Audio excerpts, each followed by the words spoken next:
Out of the blue corner, wearing red trunks with black trim and fighting out of Philadelphia, Pennsylvania. He weighed in at a trim and ready 158 1/2 pounds with a record of 35 wins, 2 losses and 1 draw. He has 27 wins coming by way of knockout. Tonight, ladies and gentlemen, he is making the 10th defense of his title. Please welcome the IBF middleweight champion of the world, introducing Bernard, the Executioner Hopkins. Once again, a referee in charge, Frank Santori, now to give instructions. 12 rounds of World Championship boxing schedule. Wipe some of this down. Just wipe it down so it's not good. There you go. Thank you. Bernard. Right here. Jimmy, where you going? Antwun. So all the preamble is done, and now Frank Santori's little discussion with the fighters, and we will be underway. Here you go, Bernard. Are all those people really needed in the ring? We have to wait now for all of these people to get out. Right. Might have had a little glimpse of the white scarf that is worn around the neck of the trainer of Bernard Hopkins, and can't quite see it. Questions? Good luck to both of you. I see that scarf. That is the same scarf that was worn by Sugar Ray Robinson back in 1954. See that white scarf? When he defeated Kid Gavilan in a fight in Philadelphia. And it has been in the possession of that man ever since. And the Executioner's favorite fighters are Sugar Ray Robinson and marvelous Marvin Hagler. That's right. He's dedicated this fight to both of them. Yeah. This is a great fighter. Both of these terrific middleweights. Watch out for the power of that right hand. There's dynamite. Kid Dynamite, Antwun Echols, and Bernard Hopkins. This is round 1, and I don't know. I give the Sartorial Splendor Award to Echols anyway. He wins Mr. Congeniality. Something tells me they're not fighting for that title. No, you don't think so? No. In the ring, Bernard Hopkins says, "I'm a boxer puncher." His best punch, he says, is the right cross. Look at Bernard trying to smother the power of Echols. He says, "I do not throw unnecessary punches," says Hopkins.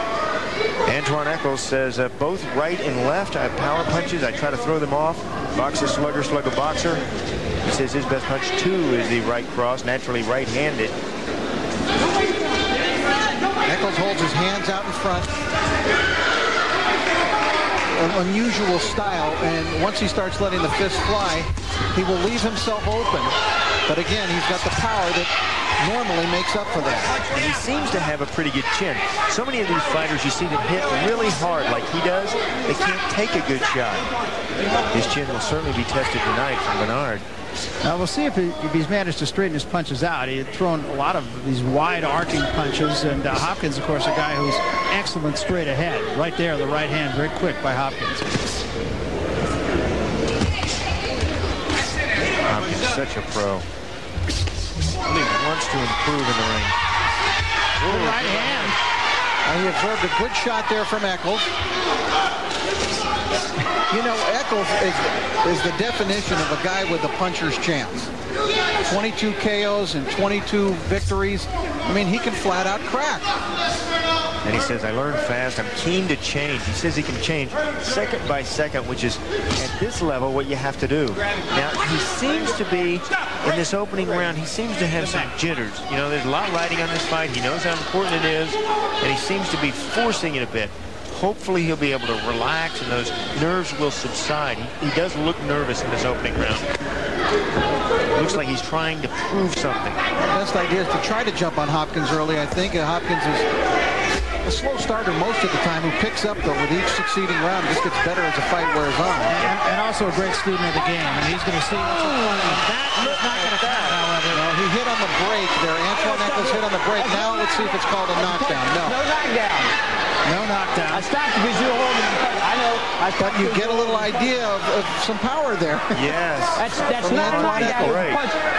I said stop. When I say stop, do not punch. You understand? That's a caution. Don't do it again. It'll cost you points. Understand? Do it again. It'll cost you a point. Stay here. He hit on the break. Time. You okay? Scoring a knockdown that the judges are supposed to wipe out of their mind. I got time here. You hit him after I said stop. They're going to take a timeout, and Hopkins is entitled to that. When you're ready. Hey, you were holding him punches. Don't do that, so I said stop, all right? Just let me know when you're ready. You okay? You ready? Time! All right, here we go again. Now, if you're Antwun Echols, jump right on him. Hopkins may still be hurt from that right hand over the top. Look at the muscles in the backs of both of these fighters. That's a good right hand again by Echols. Got Hopkins right off of him. That's where his power is. Here's the action we told you about. A war immediate right off the bat in this fight.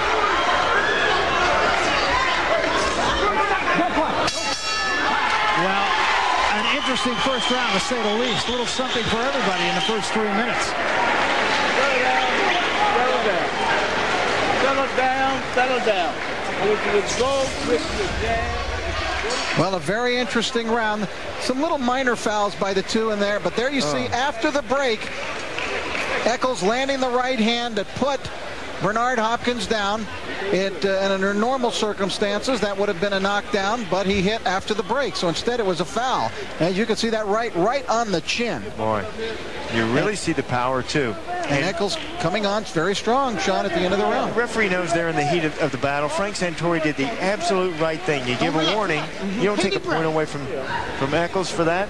Echols didn't really mean to. There's some good scoring again by Echols. There is Bernard Hopkins. Everything's okay. Get this water up. He says, I still want to be the king of the ring. He's very disciplined. Bernard Hopkins is the consummate professional.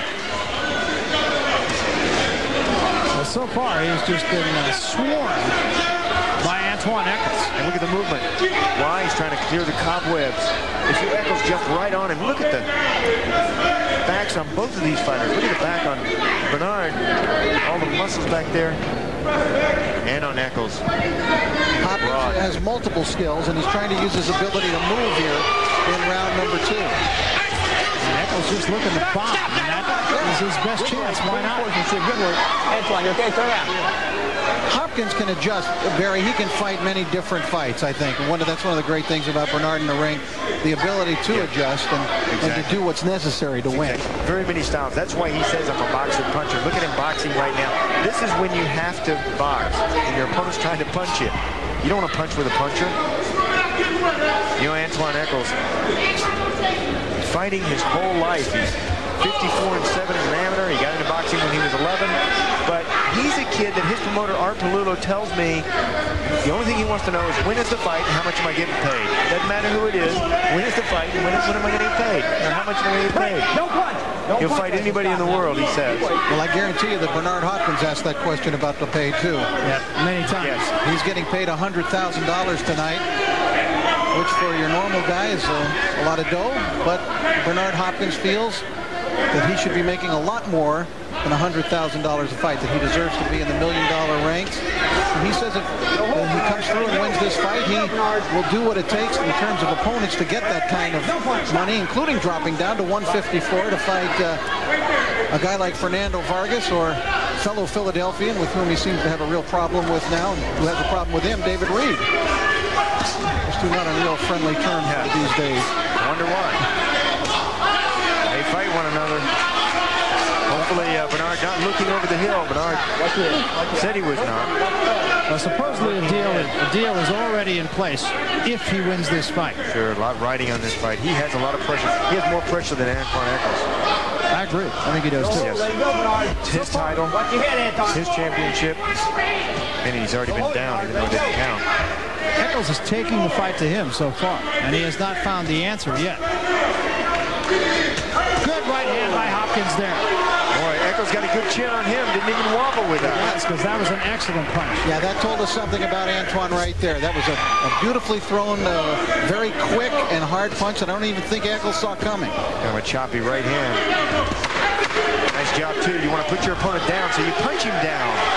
All of a sudden, that right hand is starting to get there behind the jab of Hopkins. We'll be back. Bernard Hopkins came back with a flurry, landed that left hook, backed Echols off, threw that right hand. We thought it landed more flush than that, and as it turned out, it grazed the head of Antwun Echols. Maybe that's why Echols had that little smile afterward. So check what we said about his having a good chin. He still may, but that wasn't the punch that really tested him as much as we thought.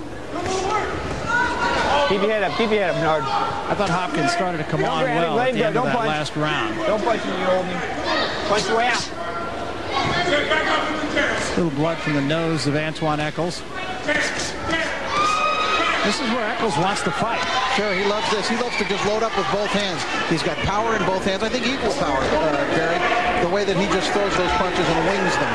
Let's go to Sean O'Grady right now, who is in the corner of Bernard Hopkins. Sean? Yeah, I'm over here with Bowie Fisher. And you know, after that first round, Bowie, when he came back to the corner, you asked him something. What did he say? So I asked him, why are you trying so hard? This is why I want to get the job done. So don't worry about getting the job done. You will get it done. Just go back to the basics, go back to what we worked on in the gym, and everything will be fine. Absolutely fine. Bowie, you got him boxing here. Why? I want him to boxing and just use up some of this guy's energy. The guy want to make an alley fight out of him, so we don't want to go in the alley yet. He's pretty tight. Do you think there'll be a point in this fight you'll put him in the alley? Oh, if it's necessary, I will. I prefer not. I prefer not because he's got so much to offer. And now he's fighting like Muhammad Ali. He's boxing out the way I want to see him box. All right. And he can box, and we know that he can punch. But I don't want it to be a slough thing. Would even be 12 rounds. All right, guys. That's what they like over here. You got the right idea. That's it. Back to you. Bowie Fisher, of course, has been with Bernard Hopkins no less than 11 years. These two know each other so well, and Hopkins listens to Fisher. It's a very good relationship they have. Well, I think Echols has been doing a very good job in this round of being able to pinion Hopkins up against the ropes, keep him there, and able to wing his punches. They don't all land, but some of them score, and they can impress the judges. And he's kept Hopkins pretty busy defending himself in this round. I get the feeling that Echols, though, has been enjoying the combat, Barry. I look at the smiles on his face sometimes after the exchanges. No, I agree with you, and he's not fighting like a nervous fighter either. That was another question that we begged to answer, and I think he's answered. That was a good shot right there.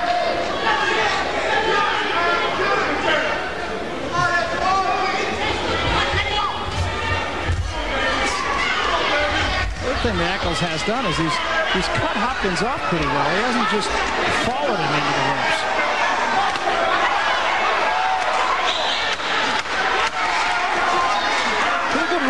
For the challenger.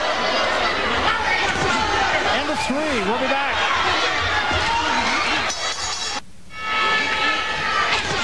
Taking a look now at the end of round 3, the previous round, as round 4 begins. Look at another punch after the bell there again. Hopkins delivering a little statement of his own. A little gamesmanship going on. Round number 4. And Hopkins is yet to figure out Echols. Give me that thing, baby.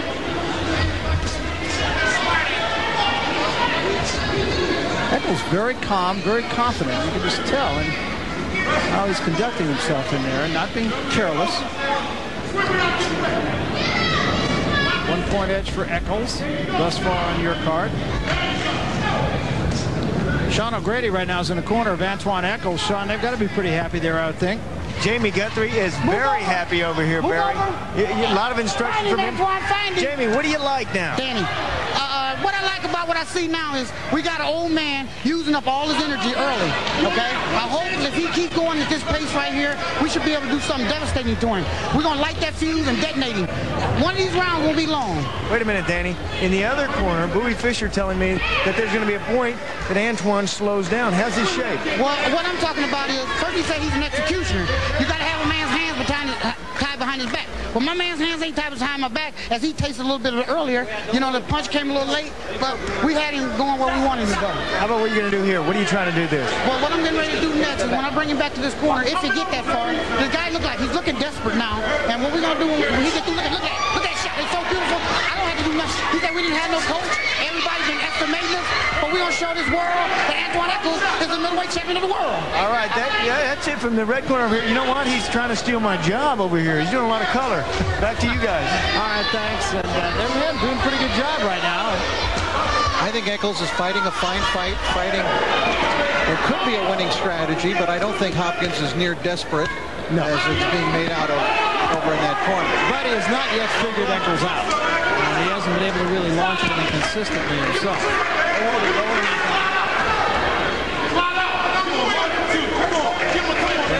Hopkins, one of the things he's normally able to do, though, is to